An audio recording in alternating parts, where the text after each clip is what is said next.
3 días antes de Navidad, descubrí que yo ya no estaba invitado a la cena que había planeado durante meses. Y lo peor no fue solo que me dejara. Lo peor fue que decidió llevar a otro hombre en mi lugar.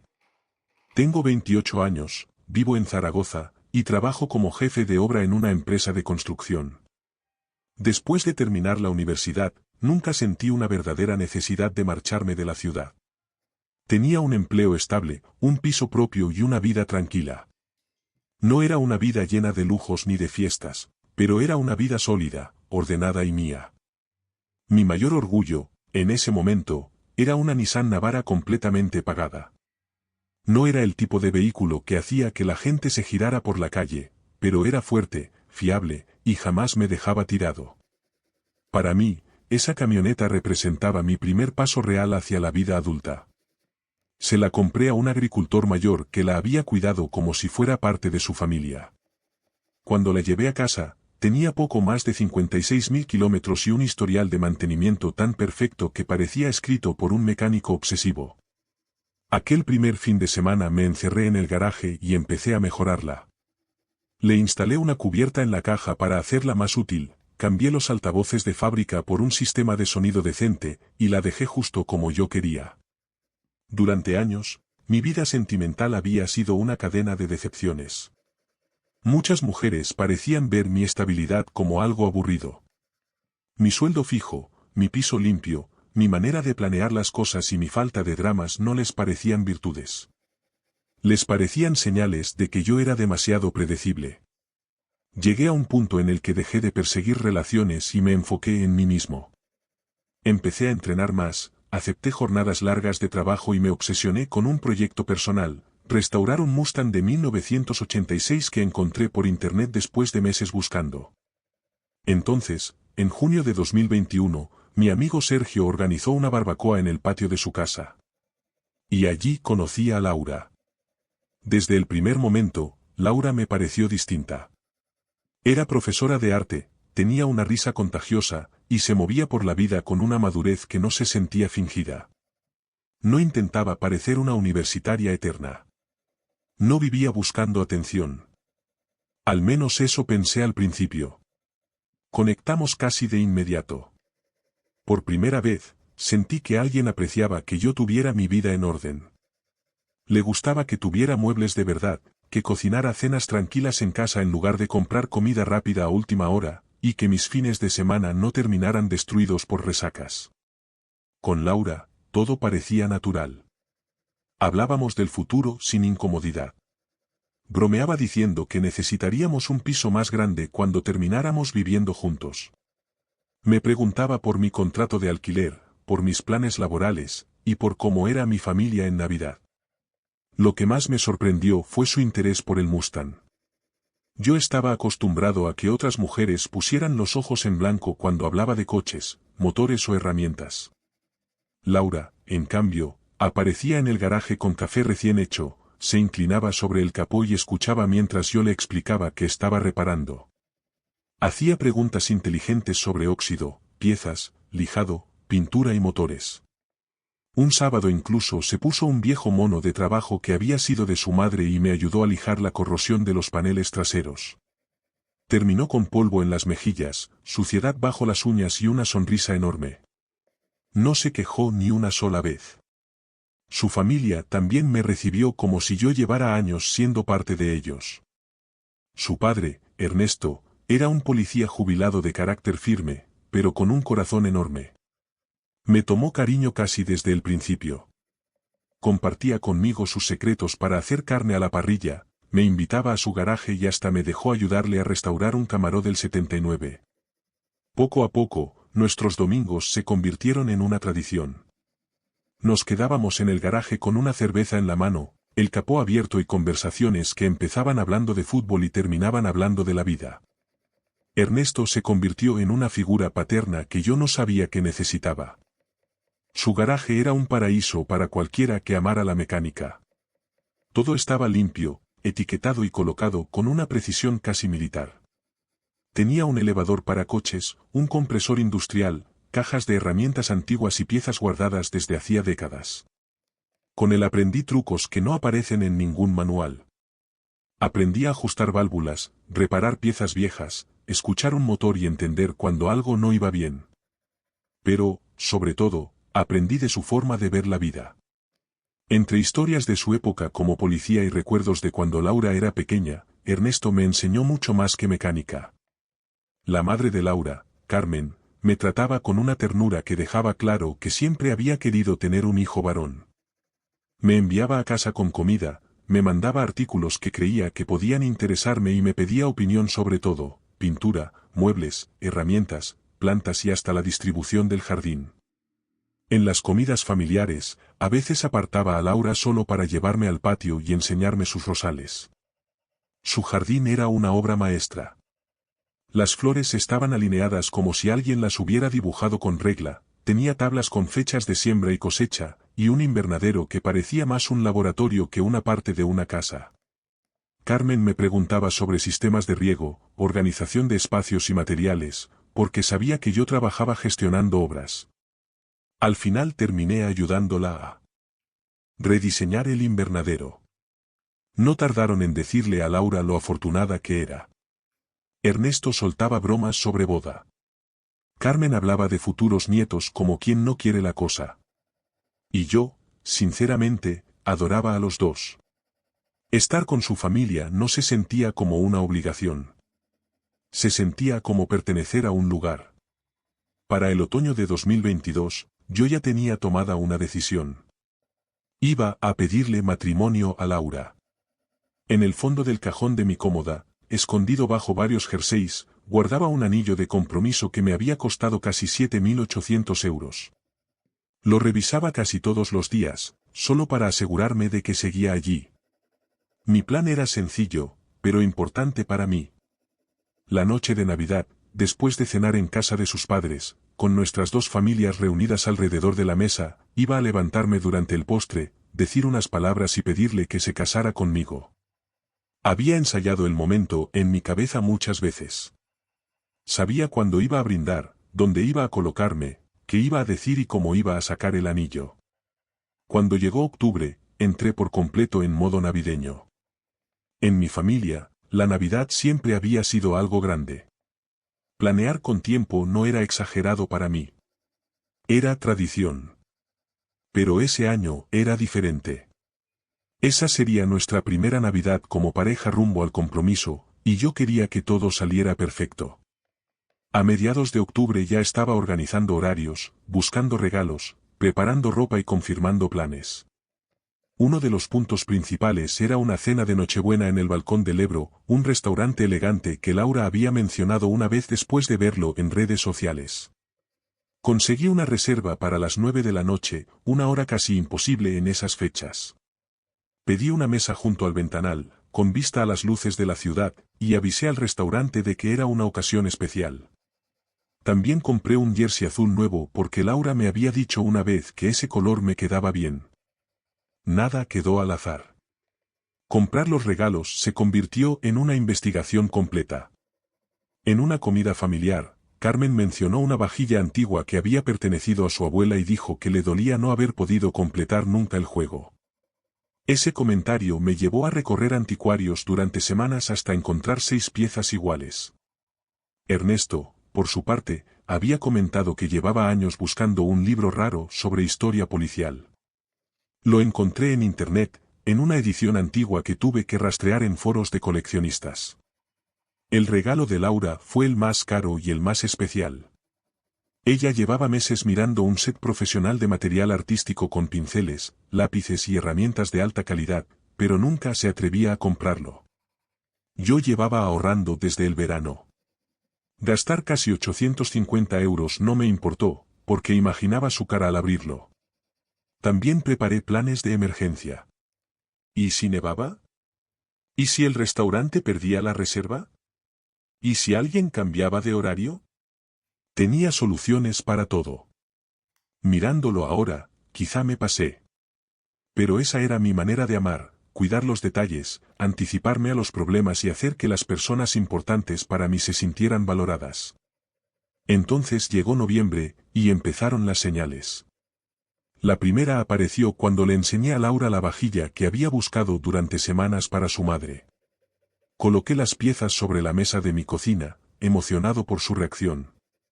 Ella apenas levantó la vista del móvil.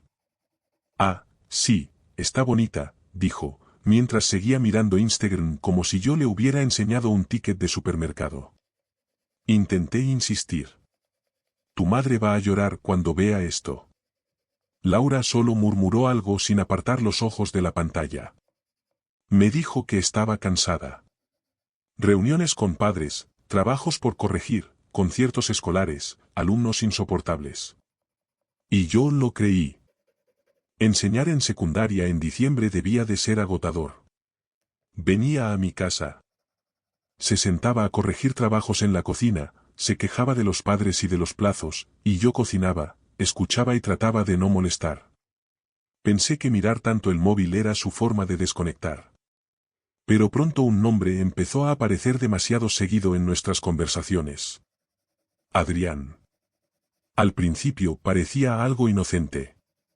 Un antiguo amigo de la universidad que había vuelto a la ciudad por trabajo.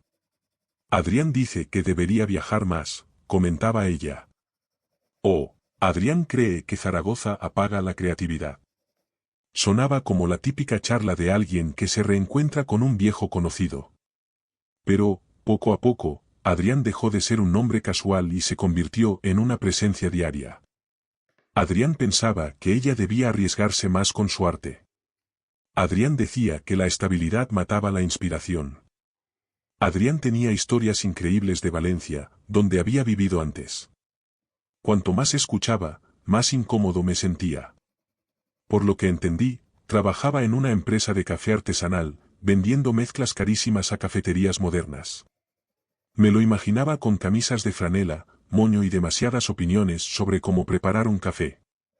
Aún así, Laura parecía fascinada con su supuesta energía libre y creativa. Hablaba de que él había viajado por varios países antes de cumplir los 30 y lo comparaba con el hecho de que ella sentía que apenas había salido de su ciudad. Yo no soy celoso por naturaleza, pero el cambio era evidente. Durante las cenas, Laura estaba pegada al móvil. Sus respuestas se volvieron vagas. Cuando le preguntaba con quién había estado, ya no decía nombres. Solo decía, amigos. El 20 de noviembre le recordé nuestros planes de Navidad y la reserva en el balcón del Ebro. Ella respondió que quizá ese año deberíamos ser más flexibles. ¿Flexibles cómo?, pregunté. No sé, dijo. Menos estructurados. Más espontáneos. Las alarmas ya estaban sonando, pero me obligué a creer que era estrés. Me dije que era el cansancio, el trabajo, la presión de las fiestas. Quería creerlo, porque aceptar la verdad habría significado admitir que todo se estaba rompiendo delante de mí. Pero estaba equivocado. El 22 de diciembre, apenas 3 días antes de Navidad, mi piso parecía un centro de operaciones navideño. La mesa de café estaba cubierta de papel de regalo, cintas, tijeras y cajas. Tenía los regalos separados por grupos, los de mi familia en un lado, los de sus padres en otro, y los de Laura justo delante, envueltos con más cuidado que todos los demás. Me sentía preparado. Me sentía orgulloso. Sentía que todo el esfuerzo de los últimos meses estaba a punto de tener sentido. Entonces Laura entró por la puerta. En cuanto vi su cara, supe que algo iba mal. No era cansancio.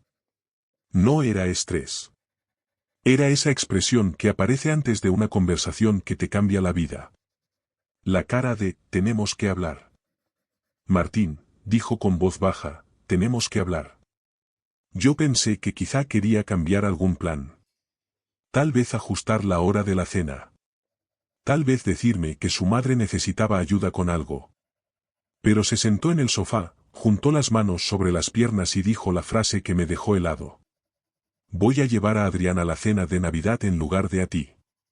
La cinta de regalo se me cayó de los dedos. Me quedé mirándola, esperando haber entendido mal. ¿Qué acabas de decir?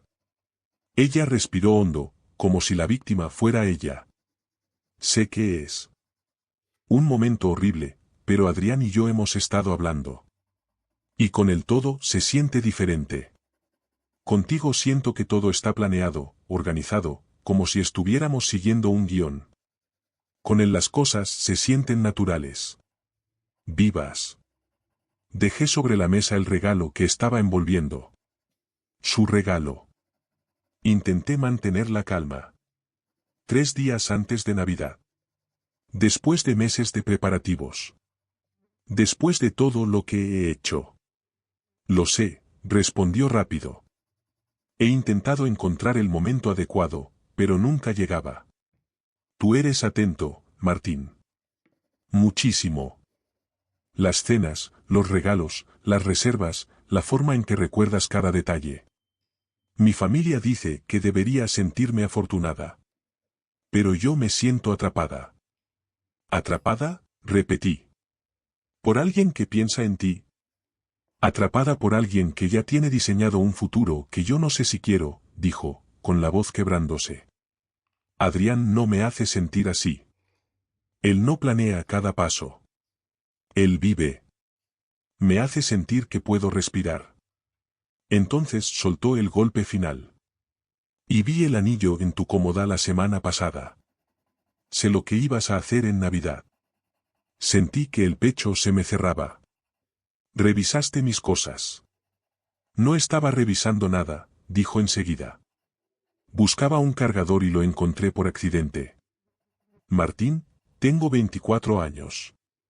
No estoy lista para comprometerme. ¿Te imaginas lo humillante que habría sido para los dos si me hubieras pedido matrimonio delante de nuestras familias y yo hubiera tenido que decir que no?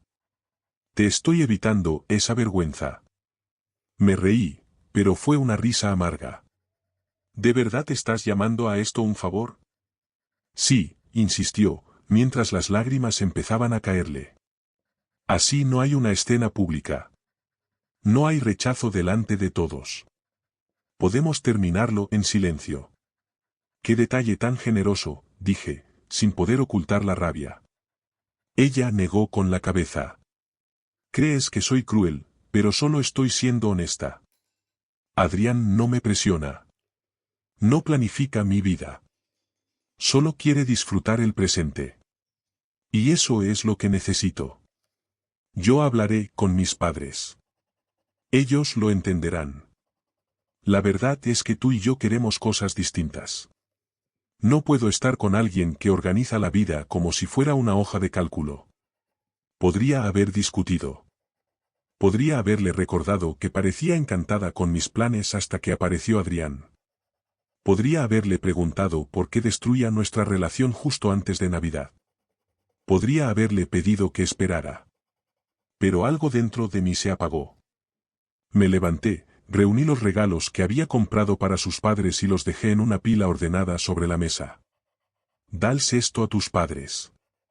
Ellos no tienen la culpa. Merecen recibir sus regalos, aunque yo no esté allí para verlos abrirlos.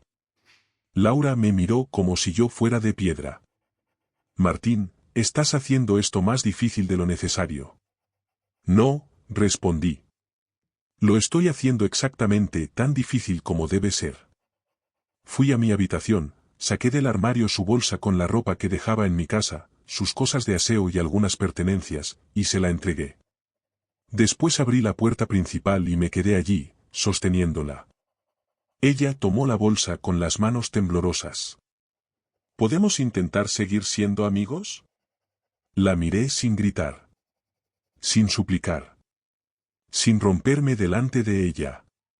Tú tomaste tu decisión, Laura.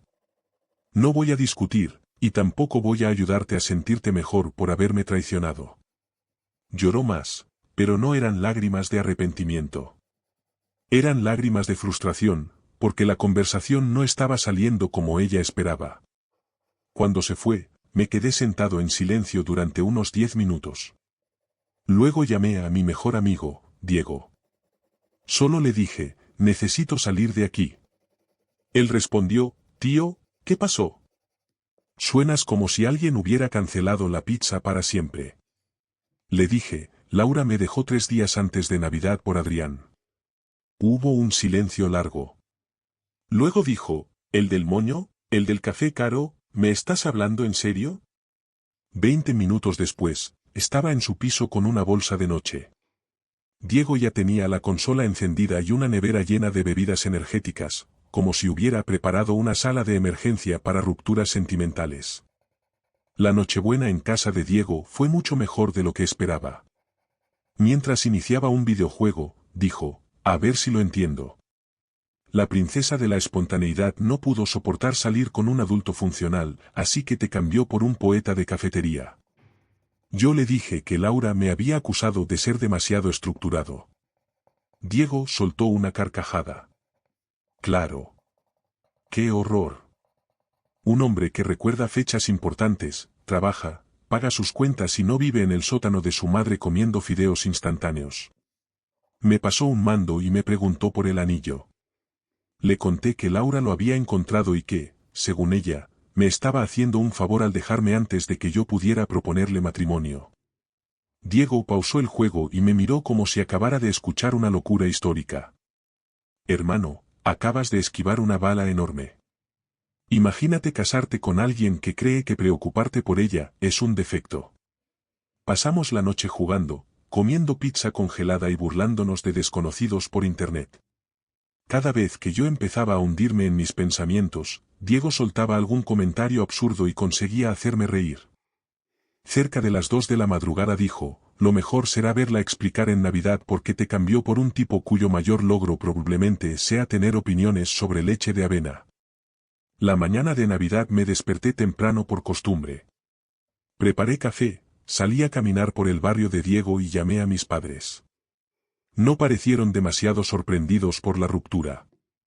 Mi madre me confesó que Laura siempre les había dado la impresión de estar buscando algo más. Tú eras feliz, me dijo, pero ella parecía actuar como si tú fueras una parada temporal hasta que apareciera algo más emocionante. Al mediodía, mi teléfono empezó a llenarse de mensajes. Primero fue Laura. Mi madre no deja de preguntar dónde estás y no sé qué decirle. Luego otro, Adrián está intentando encajar, pero no entiende nuestras tradiciones familiares. Más tarde, la vajilla que le compraste a mi madre la hizo llorar. Dice que es el regalo más considerado que ha recibido en su vida. Después empezaron a escribirme sus padres.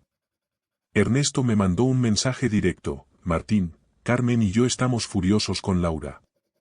No merecías esto. Los regalos son increíbles, y nos duele muchísimo que no estés aquí. Para nosotros siempre serás familia. Carmen me envió otro mensaje más largo, cariño, no entiendo qué le pasó a nuestra hija. Tú eres parte de nuestra familia y siempre lo serás. Ese chico es grosero, arrogante y no tiene nada que ver con nosotros. Ya le dijimos a Laura. Exactamente lo que pensamos. Te queremos mucho y lo sentimos de corazón. Incluso me enviaron fotos.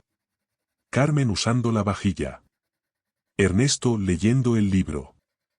Y una imagen de Ernesto mirando a Adrián con una cara durísima mientras el chico intentaba explicar por qué no comía carne. El último mensaje de aquella noche fue de Laura. Decía, creo que quizá cometí un error, ¿podemos hablar después de las fiestas? Leí todos los mensajes. Empecé a escribir respuestas. Las borré. Apagué las notificaciones y puse el móvil en modo avión. Ella había tomado su decisión. Yo no iba a consolarla por las consecuencias. 2 semanas después, un martes casi a las 11 de la noche, Laura me llamó. Su voz sonaba rota, como si llevara horas llorando. Martín, necesito hablar contigo. Adrián se fue. Yo respondí, vale. Ella se quedó en silencio. ¿Solo vas a decir eso? ¿Qué quieres que diga, Laura? Entonces me contó que Adrián le había dicho que solo se estaba divirtiendo durante las fiestas, que no quería nada serio y que iba a volver a Valencia. Su voz se quebró. Tiré todo lo que teníamos por alguien que solo estaba jugando conmigo. Yo respondí, eso no sorprende a nadie, salvo a ti. No seas cruel, dijo. Me estoy desmoronando y tú estás frío. Elegiste al hombre que vive el momento por encima del hombre que pensaba en el futuro, le dije. Y resulta que vivir el momento también significaba que él no planeaba quedarse. Durante semanas siguió llamando y dejando mensajes. Sus amigas también empezaron a escribirme. Natalia me dijo que Laura estaba destrozada y que sabía que había cometido un error enorme. Paula me escribió que Laura lloraba todos los días desde Año Nuevo y que yo estaba siendo injusto por no hablar con ella. Mientras tanto, Diego me enviaba capturas de las publicaciones de Laura en redes sociales. Eran frases tristes sobre valorar lo que tienes cuando lo pierdes, fotos en cafeterías mirando por la ventana y mensajes sobre crecimiento personal. Diego acompañaba cada captura con comentarios como, alguien descubrió las frases motivacionales, o, esta no era la que decía que la asfixiabas. Porque ahora parece asfixiada por su propio drama. Para marzo, las llamadas se detuvieron. Supe por amigos en común que Laura había vuelto a vivir con sus padres y que había empezado terapia. Y sinceramente, me pareció bien. Espero que haya entendido que la llevó a destruir su propia vida de esa manera. Yo, por mi parte, dejé de sobrevivir y empecé a vivir. Me apunté a clases de fotografía los fines de semana.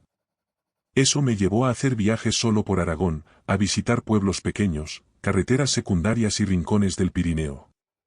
También volví al gimnasio con más disciplina. Las clases de fotografía las daba un fotógrafo veterano que había trabajado en periódicos cuando todavía había fotógrafos de periódico en todas partes. Aprendí a usar en modo manual la vieja Canon de mi padre, que llevaba años guardada en mi armario.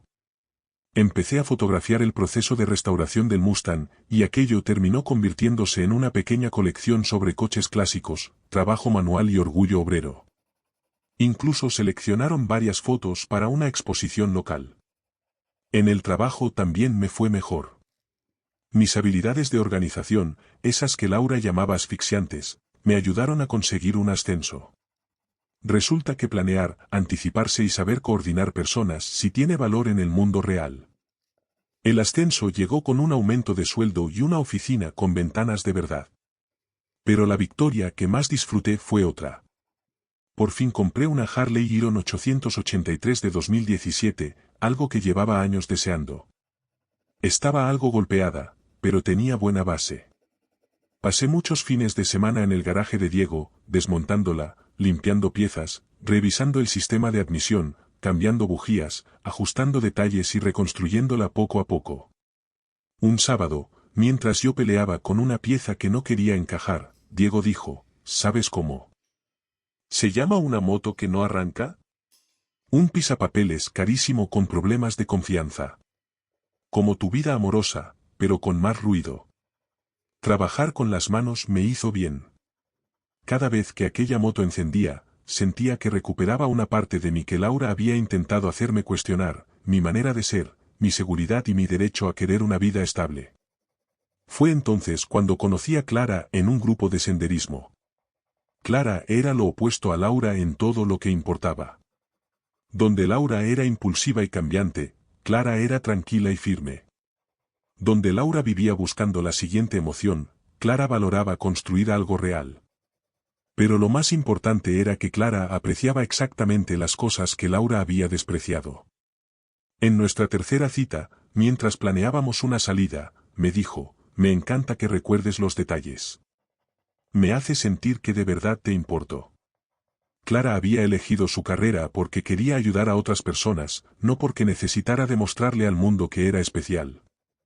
Había crecido en una finca a las afueras de Zaragoza, sabía arreglar cosas cuando se rompían, entendía el valor del trabajo duro y no se burlaba de la gente que planeaba el futuro. Sabía aparcar una camioneta marcha atrás, cambiar una rueda y preparar una comida increíble sin depender de una caja congelada. Además, le encantó la Harley desde el primer día y me pidió que le enseñara a montar. Nuestra primera Navidad juntos fue completamente distinta. Mientras elegíamos un árbol, Clara me dijo, quiero conocer a tu familia y quiero que tú conozcas a la mía. En mi casa siempre hacemos todo a última hora, y yo siempre he querido vivir una Navidad bien planeada. Yo le advertí, ¿estás segura? Cuando se trata de Navidad, suelo exagerar. Ella se rió, me besó y dijo, prométeme que vas a exagerar. Un día estábamos comprando adornos cuando mi teléfono vibró. Era un mensaje de un número desconocido. Hola, soy Laura. Sé que ha pasado mucho tiempo. Estoy mejor ahora y esperaba que pudiéramos hablar, quizá tomar un café y ponernos al día. Le mostré el mensaje a Clara. Ella lo leyó con calma y preguntó, ¿quieres responder? Lo pensé 2 segundos. No. Borré el mensaje y seguí mirando guirnaldas. Clara sonrió y dijo, buena elección. La dorada quedará mejor con tu sofá. Luego llegó la famosa fiesta navideña de Sergio. Todos los años organizaba una reunión en su casa, y esa vez Clara y yo llegamos un poco tarde.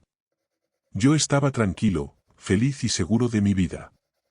Entonces vi a Laura al otro lado del salón, junto a la mesa de bebidas. Se veía más pequeña de lo que recordaba. Miraba el teléfono cada poco tiempo, como si estuviera esperando que alguien viniera a rescatarla. Clara la reconoció enseguida. ¿Es ella? Yo respondí, sí. Y. Parece tan perdida como imaginaba. Estaba hablando con Sergio cuando sentí que alguien se acercaba por detrás. Me giré y allí estaba Laura, con una sonrisa forzada y un vaso en la mano, sosteniéndolo como si fuera un escudo. Martín, dijo, no sabía que vendrías esta noche. Te ves muy bien. Más saludable.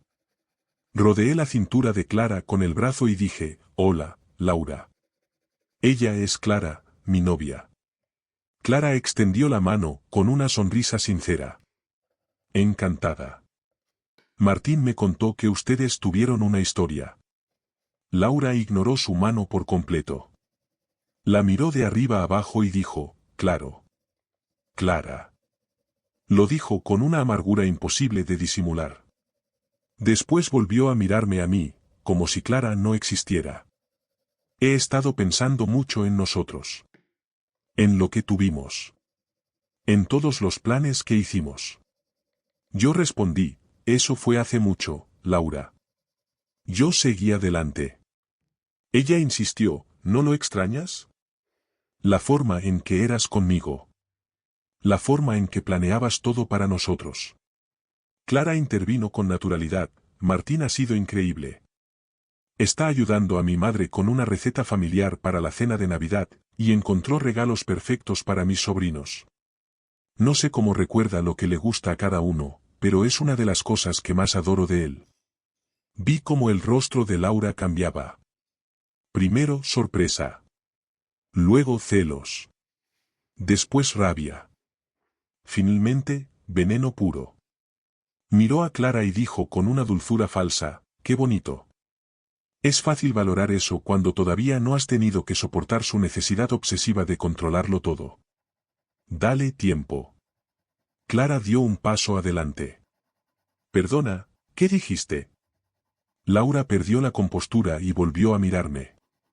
Martín, por favor, ¿podemos hablar en privado, sin ella?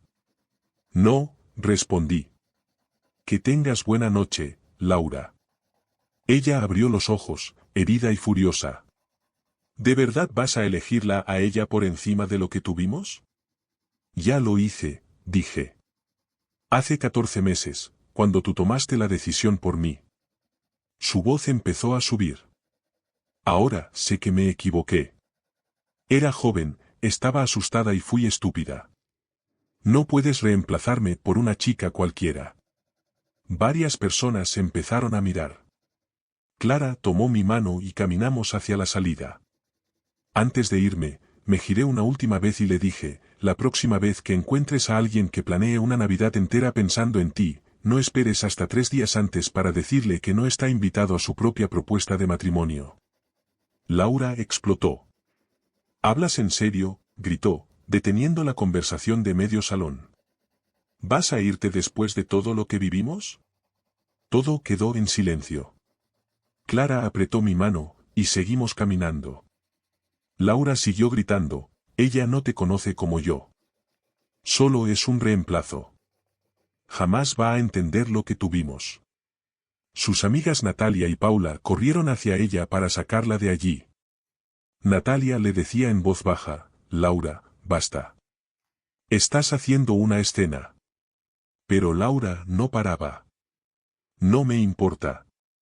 Está cometiendo un error y todos lo saben. Mientras la arrastraban hacia la puerta, Paula nos lanzó una mirada de odio y dijo lo bastante alto para que muchos la escucharan, muy elegante, Martín. Traer a esta chica solo para hacerle daño a Laura. Has bajado de nivel. Clara no respondió. Solo me apretó la mano mientras salíamos hacia mi camioneta. Ya fuera, respiró hondo y dijo, bueno, eso fue más dramático de lo que esperaba. Yo pregunté, ¿para mí o para ella? Clara sonrió un poco. Definitivamente para ella. Parecía que estaba viendo cómo se alejaba todo su futuro. Yo miré hacia la casa, escuché todavía un poco de ruido desde dentro, y dije, quizá era eso. Pero ya no es mi problema. Hoy, mi vida es mejor de lo que imaginé. La Harley está completamente restaurada. Diego y yo convertimos aquella moto golpeada en una máquina que parece salida de una revista. Algunos sábados salimos a recorrer carreteras secundarias, pueblos pequeños y bares escondidos, solo por disfrutar la libertad. Clara se mudó conmigo en junio, y todo fue sorprendentemente fácil. Cocina de maravilla, entrena conmigo cuando puede, y nunca se molesta cuando paso horas en el garaje o salgo con mis amigos. Solo sonríe y dice, diviértete, amor. Luego sube alguna historia diciendo que le encanta verme feliz haciendo lo que amo. Clara y yo nos casaremos el próximo otoño. Le pedí matrimonio con el mismo anillo que había comprado para Laura, pero esta vez fue para la mujer correcta. Diego será mi padrino, y sé que su discurso tendrá al menos 5 minutos burlándose de mi pésimo gusto con las exnovias. Estoy seguro de que toda la boda se va a reír. La Harley será nuestro vehículo de salida. Imaginar a Clara, con su vestido de novia, subida detrás de mí en esa moto, es una de las imágenes más felices que tengo en la cabeza. A veces, la mejor venganza no es destruir a quien te hizo daño.